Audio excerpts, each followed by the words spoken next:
Full walkthrough on the inside part of the handover video. So just starting in the cab, most of it's pretty straightforward, as you can appreciate. For the reversing camera, I won't pop it into reverse now, because when you put the ignition on it will cut the power to the back, which will complicate things for the video. But if you want to use the cameras, start the engine, straight away you're going to get basically the live image there showing you what's behind you. So sort of as you would a reversing camera.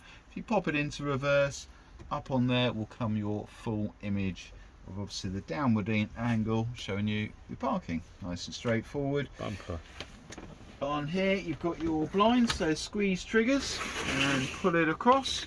These bits will push in to compensate for your mirror arm, and then there's a big magnet that interlinks the two together. And then you've got the same sort of format on the side windows, just squeeze, pull all the way to the front there and it will magnetise. Mirrors pushing and out manually. And you've got the little toggle on there, which I think you tried obviously when we went to your house. So that's all on there. On the seats, again, I think you tried some of these operations, but you've got winders for your armrest angle for comfort, both for when you're driving or when the seat is spun round. Got your backrest recliner on there, height adjuster for the base back of the seat on there, and for the front on there. So you can then basically level it up as we have here. So if you wanted to relax at night, level this seat up, you can put your feet up onto the bench. It gives you a really nice comfortable position. If you're using the TV on here, there is a little bit of a process to it. I think I mentioned obviously when you bought the vehicle, satellites aren't covered within the warranty. We have tested it, as you can see it is working. So what we've basically done is obviously tested that.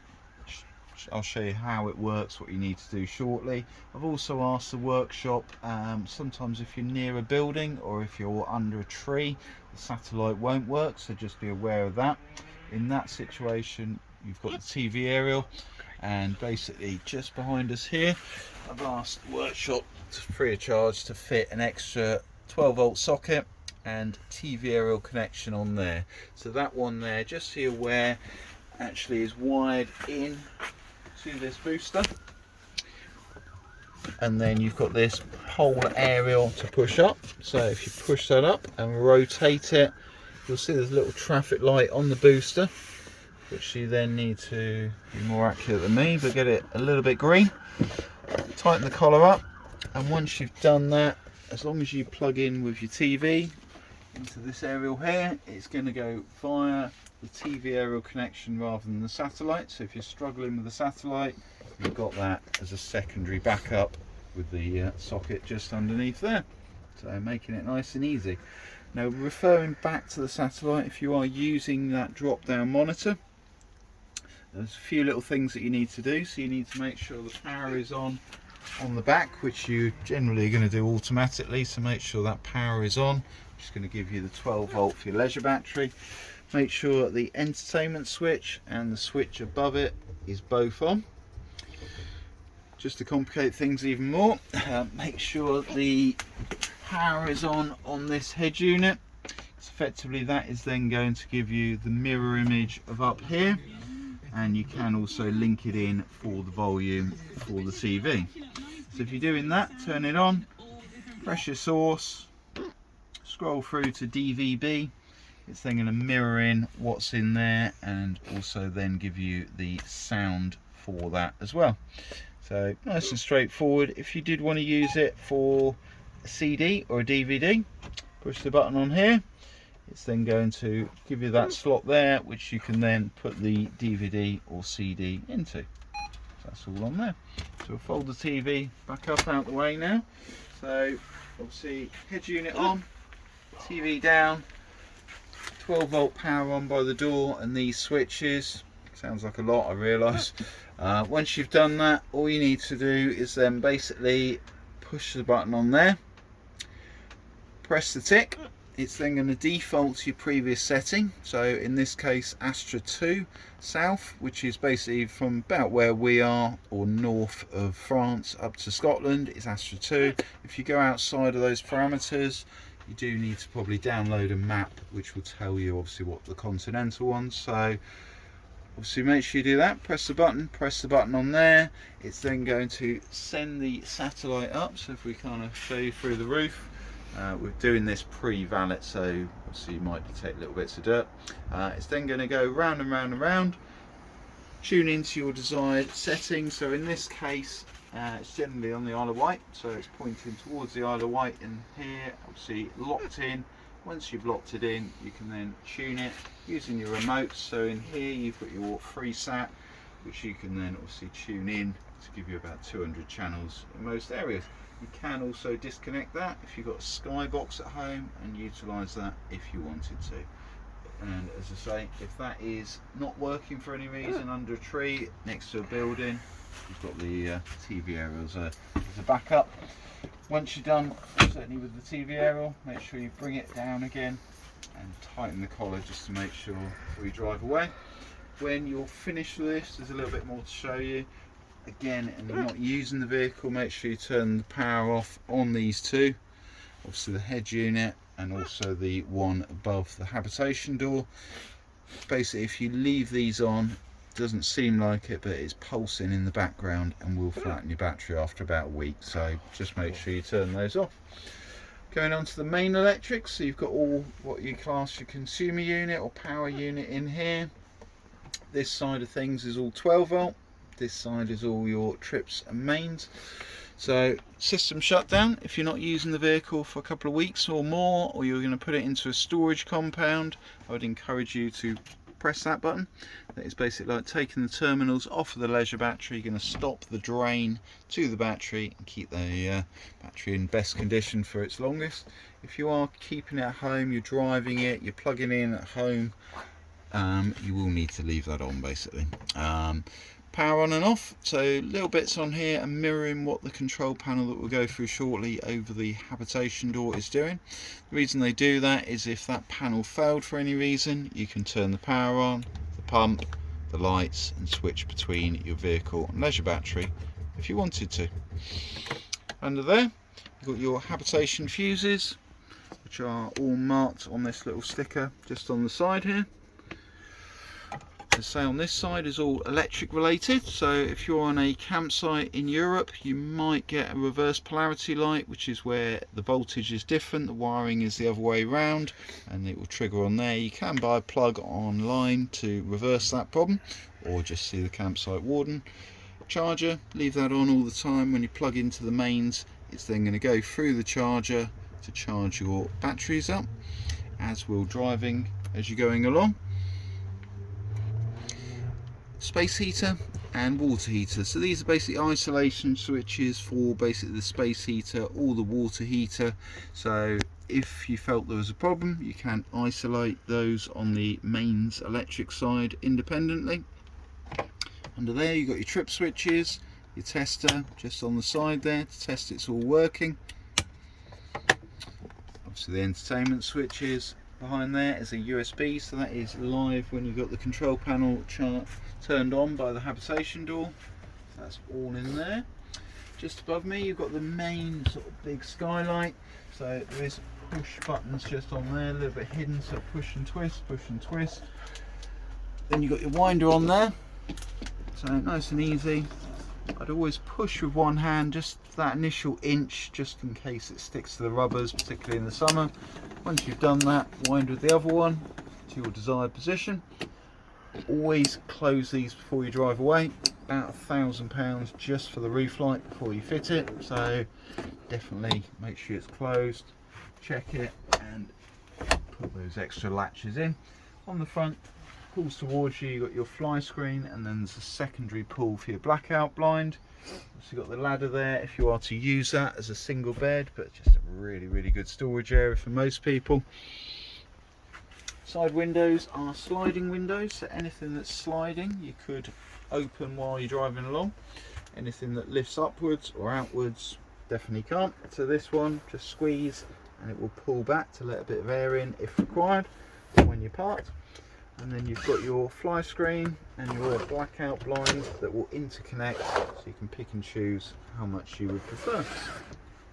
It's all in there.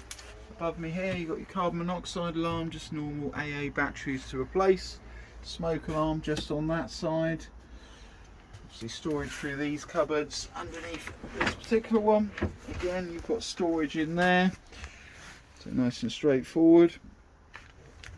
If you were going to use this as a secondary bed, you've got a couple of options depending on the size of the person, obviously.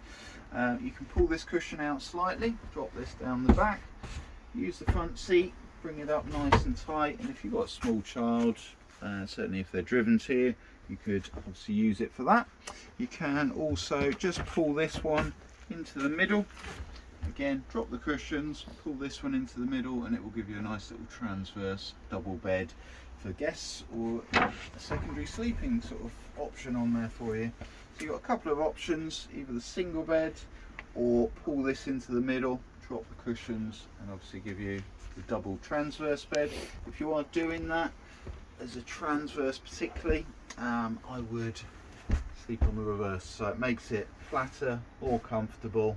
So turn these upside down, drop the cushions in, and it will give you a nice 6'6" by about 4.5 foot transverse bed down below, and obviously you've got the extra one above. On this side, again, pulls across for the bed, and then you'll see this on the outside video. You've got the outside locker, real good access in for chairs, bits and pieces.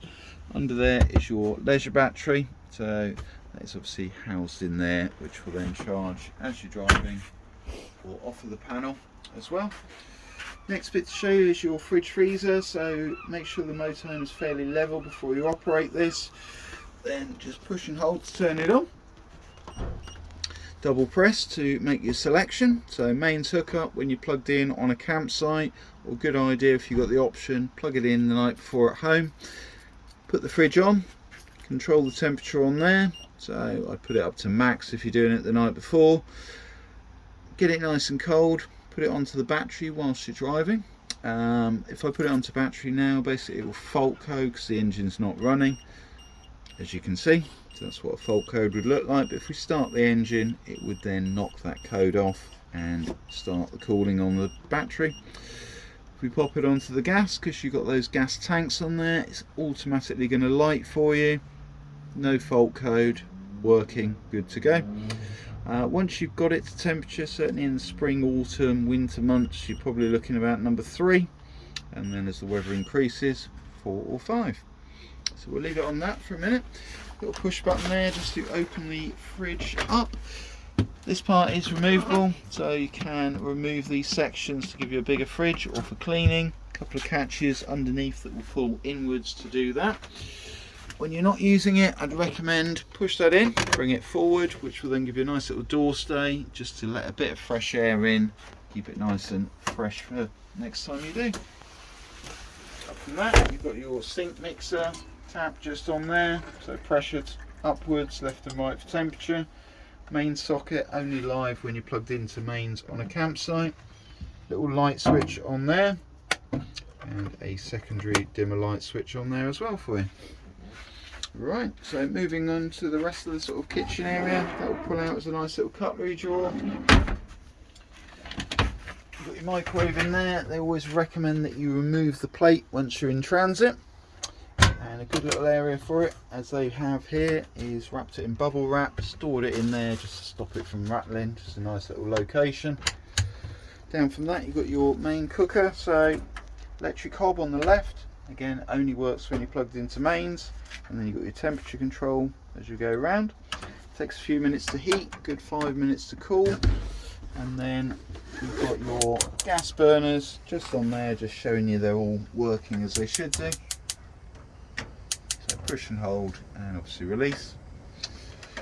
And then down from that, your grill pan handle, and again showing you it's all working.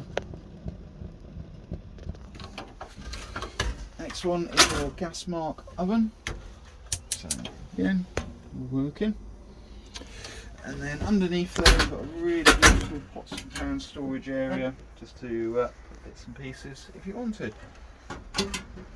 That's on that side. Just above me you've got your extractor fan, so wind that up, push the power,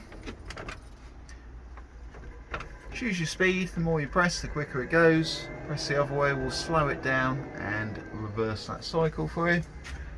Turn it off, make sure it's closed obviously before you drive away.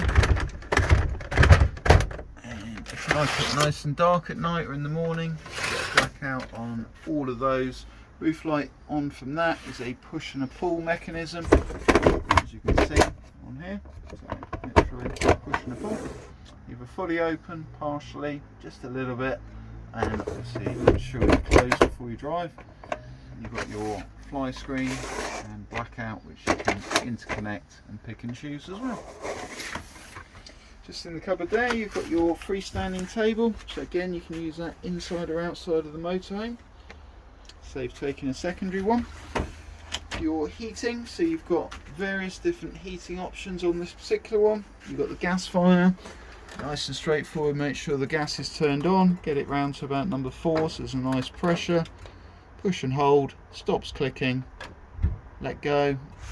Hopefully you heard that, but there's a little pop. Just about see the blue pilot light through there, indicating it's working. So that's going to give you a gas fire only temperature control on there. I'd leave that for about 5 minutes, get it nice and warm, put it onto M for manual, and then the top part controls the speed of the fan. So basically the fire, it's got a big element, big fan behind it, sucks the warmth from that once it's heated up using the control on there. And then you've got the blown air vents dotted around in the bathroom and in the lounge area. So fire's going to warm up the middle, blown air vents to the cab end and also into the bathroom end. So that is gas, so gas fire only, M for manual, fan speed on there. You've also got the electric option just up here, so 500 watts, 1000 watts, 2000. You might look at that as low, medium and high. Again, if this is on the 0, you're just going to get a fire front only, no blown air. If we put it onto A for automatic, it's thermostatically controlled. Come back up here, the 1 to 9. Don't know if you'll be able to hear that, but it's basically clicking, the thermostat's kicking in.